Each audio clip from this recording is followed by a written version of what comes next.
तो वेक्टर्स का next topic देखते हैं, स्केलर प्रोडक्ट और डॉट प्रोडक्ट ऑफ वेक्टर्स।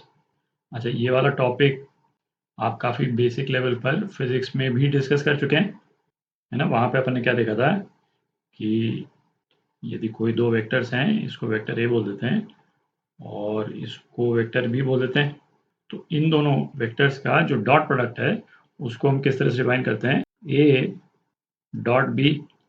और ये क्या होता था, magnitude of A into magnitude of B into cos theta.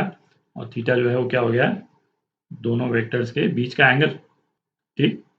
और ये वाला जो एक्सप्रेशन है इसको हम दो तरह से इंटरप्रेट कर सकते हैं, इन द सेंस कि यदि magnitude of B cos theta को एक साथ यदि हम कंसिडर करें तो ये एक्सप्रेशन जो लिखा हुआ है वो क्या है भाई, ए का magnitude magnitude of A into into क्या, B cos theta. B cos theta क्या है, बेसिकली बी का कंपोनेंट जो ए के डायरेक्शन में है ना, बी का मैग्नीट्यूड इंटू कॉस थीटा, ये वाला पोर्शन हो गया। तो इसको हम क्या बोल सकते हैं, component of B along A. और इसमें बी किसको लेते हैं, ए किसको लेते हैं, फर्क नहीं पड़ता है, क्योंकि भाई लिखने को तो इसको हम इस तरह से भी लिख सकते हैं, है ना, बी ए कॉस थीटा।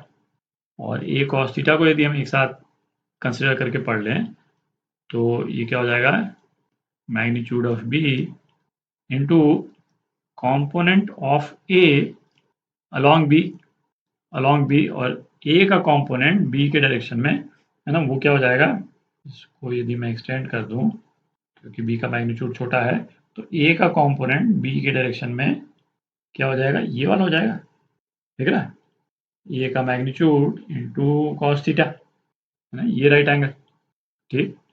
अच्छा, अब ये एंगल थीटा जो है वो वाला लेते हैं जो कि पाई से कम हो। थीटा जो है वो 0 से पाई के बीच में वेरी करता है।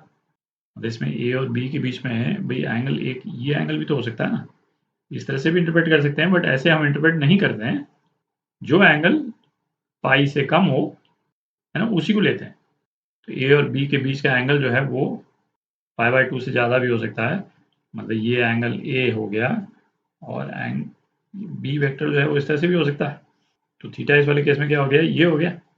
तो रिलेशन तो इस केस में भी यही रहेगा, ए डॉट बी, ये क्या हो गया, magnitude A magnitude B into cos theta.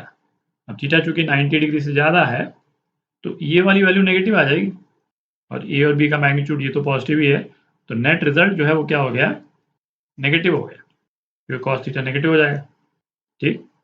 तो इसको मिटा देते हैं, है ना, कुछ और एस्पेक्ट्स देखते हैं इसके। अच्छा, हम ए और बी को इसके कंपोनेंट के टर्म्स में लेकर के, ना, डॉट प्रोडक्ट वगैरह ये सब अपन काफ़ी डिटेल में आगे भी देखेंगे, बट बेसिक्स तो आप देख ही लें यहाँ पे भी कि भाई ए जो है यदि 2 डायमेंशनल वेक्टर है ना, अपनी सिंप्लिसिटी के लिए 2 डायमेंशनल वेक्टर ले रहे हैं अपन, तो इसको अपन क्या लिख सकते हैं, a1i प्लस a2j, और b इसको क्या लिख सकते हैं अपन, b1i प्लस b2j।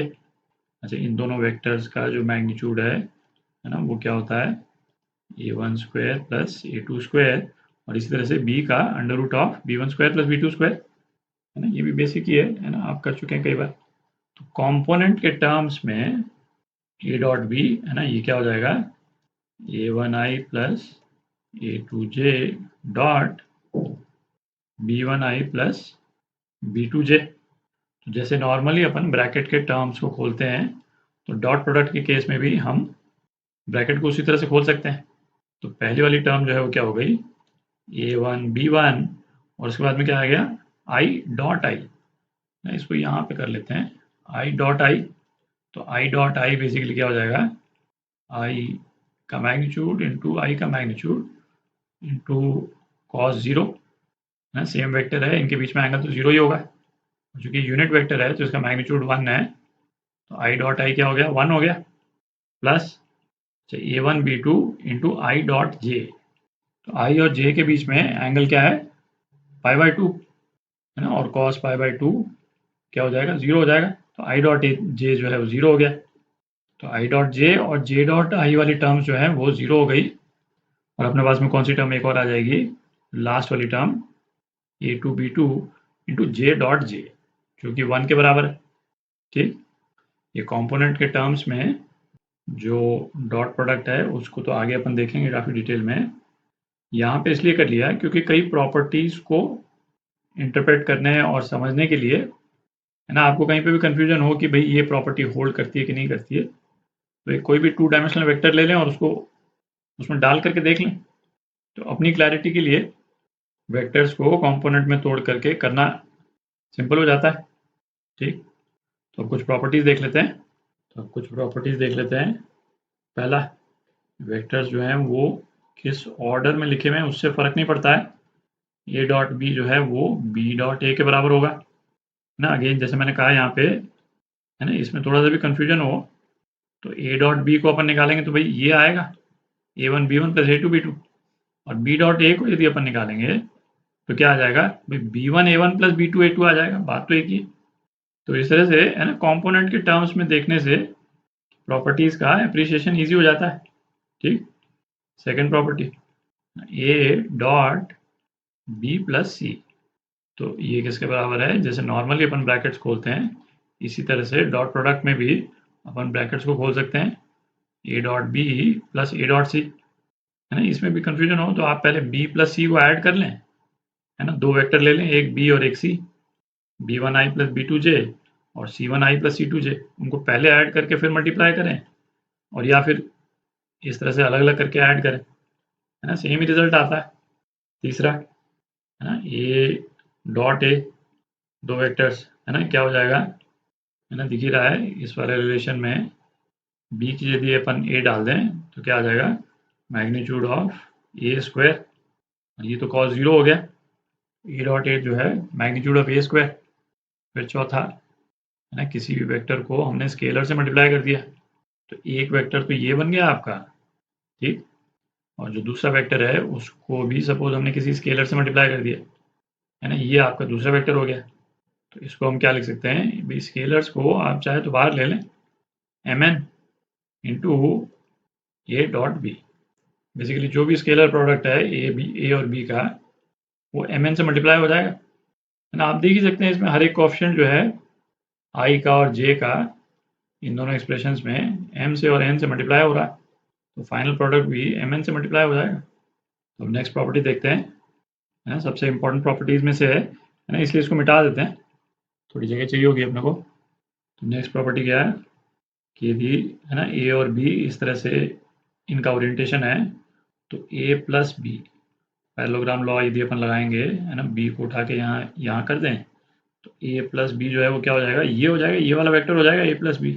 तो किसी भी 2 वेक्टर्स के सम का जो वेक्टर बनता है ना, उसका मैग्नीट्यूड ए प्लस बी के मैग्नीट्यूड का स्क्वायर, है ना, इसका क्या रिलेशन रहता है ये अपन प्रूव कर चुके हैं, है ना, इस प्लेलिस्ट में है, शुरू के वीडियोस आप देखें तो ये एक्सप्रेशन अपन प्रूव कर चुके हैं, है ना। अपने पास में क्या एक्सप्रेशन आया था, magnitude of A square plus magnitude of B square plus 2a dot B, है ना, या तो इस तरह से लिख लें और या फिर इसको कैसे लिख सकते हैं, magnitude A square plus magnitude B square plus 2ab, है ना, ए डॉट बी को इस वाले फॉर्म में लिख देते हैं, A dot B cos theta, है ना। ब्रीफली आप रिकॉल करें अपन ने किस तरह से निकाला था ये, कि भाई ये वाला पोर्शन क्या है, ये तो मैग्नीट्यूड ऑफ ए है ना, ये एंगल क्या है, ये एंगल तो थीटा ही है। अच्छा, ये वाले ट्रायंगल में ये जो नीचे वाला पोर्शन है यहाँ से यहाँ तक का, ये क्या है, magnitude of B cos theta है, और ये magnitude of B sine theta है। तो इस वाले ट्रायंगल पे जब हम पाइथागोरस थ्योरम लगा देते हैं केवल मैग्नीट्यूड्स को लेकर के, है ना, और ये वाला पोर्शन क्या है, ये magnitude of A plus B है, तो हमारे पास में ये रिलेशन आ जाता है। तो अपन ने ए प्लस बी का स्क्वायर भी निकाला था और ए माइनस बी का स्क्वायर भी निकाला था, ए माइनस बी, है ना, इसको भी आप रिकॉल करें, और ये क्या आया था अपने पास में, magnitude A square plus magnitude B square minus 2ab cos theta. ठीक, तो इसको मैं प्रॉपर्टी 6 बोल देता हूँ, इसको 7 बोल देता हूँ, और 8, है ना, ये भी इंपॉर्टेंट प्रॉपर्टी है, ए प्लस बी यदि एक और वेक्टर यदि अपन ले लें उसका स्क्वायर, है ना, यहीं पे एक वेक्टर यदि मैं और ऐड कर दूं वेक्टर सी ऐड कर सकते हैं अपन यहाँ पे, तो ए प्लस बी प्लस सी क्या हो जाएगा, ये वेक्टर हो जाएगा, ए प्लस बी प्लस सी ये वेक्टर हो जाएगा। इसके मैग्नीट्यूड का स्क्वायर ये किसके बराबर होता है, magnitude A square magnitude B square plus magnitude C square plus twice, है ना, ए डॉट बी, है ना, ये सारे स्केलर टर्म्स हैं, plus B dot C plus C dot A. तो ये तीनों ही प्रॉपर्टी जो हैं वो काफ़ी इंपॉर्टेंट हैं, है ना। अगले वीडियो में ये जो पहली जो 2 प्रॉपर्टीज़ हैं उनको अपन किस तरह से यूज़ करते हैं, है ना, उसको थोड़ा और ध्यान से देखेंगे और फिर क्वेश्चंस भी करेंगे इस पे।